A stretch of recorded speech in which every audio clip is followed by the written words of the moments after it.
Gumuho ang pader ng isang public school sa Pagadian City sa gitna ng malakas na ulan.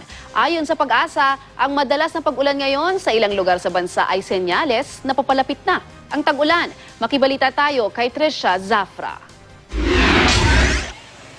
Sa kasagsagan ng thunderstorm sa Pagadian City, nakuna ni Youth Cooper Girly Caseñas ang pader ng Pablito Litigio Elementary School sa lungsod na may mga bitak. Maya-maya pa,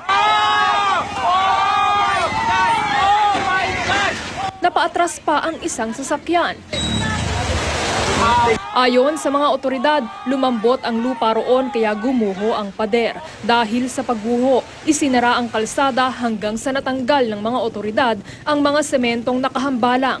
Sa ibang bahagi naman ng lungsod, abot tuhod na ang baha sa ilang kalsada.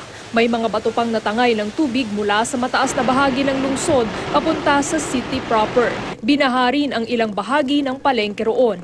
Sa Bontoc Mountain Province naman, nasugatan ang isang matandang lalaki sa pagguho ng bato sa kasagsagan ng ulan. Nagtatrabaho raw sa irrigation site sa sitio Latang ang biktimang si Pepe Chinaman nang mahulugan ito ng bato sa ulo. Nagpapagaling ngayon sa ospital ang biktima. Sa Maysilo Circle naman sa Mandaluyong City, pinoproblema na naman ng mga motorista at pedestrian ang baha kasunod ng thunderstorm. Kaunting ulan lang, binabaha na ang lugar. Nalasay ko na nga pumunta rito dahil alam ko laging nababaha dito. So minsan pagka lalo na magwo-work na ako, mag-iiba ako ng rota, umiikot ako sa kabila. Paggabi, usually paggabi kasi baha, di ba? So dagdag pa masahe kasi yung pedicab mahal. Sa mga bata, nagkakasakit, di ba? Kasi yung mabaho. Bilang solusyon, naglagay ng panghigop ng tubig ang DPWH sa bahagi kung saan dumadaloy ang baha at pinaaagos ito sa creek. 24 hours po kami everyday. Tubig galing po sa taas, pupunta po rito sa manhole. Yung manhole, galing yung tubig dito sa manhole, tatransfer po namin sa creek. Palabas na po yun. Panawagan ng mga residente.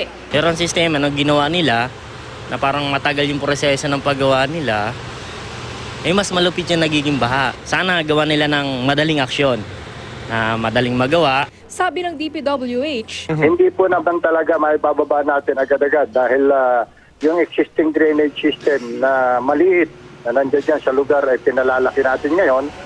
ayon sa Pag-asa, ang madalas na pag-ulan o pagkakaroon ng thunderstorm sa ilang lugar sa bansa sa hapon o gabi, senyales na malapit na ang tag-ulan. Trisha Zafra, GMA News.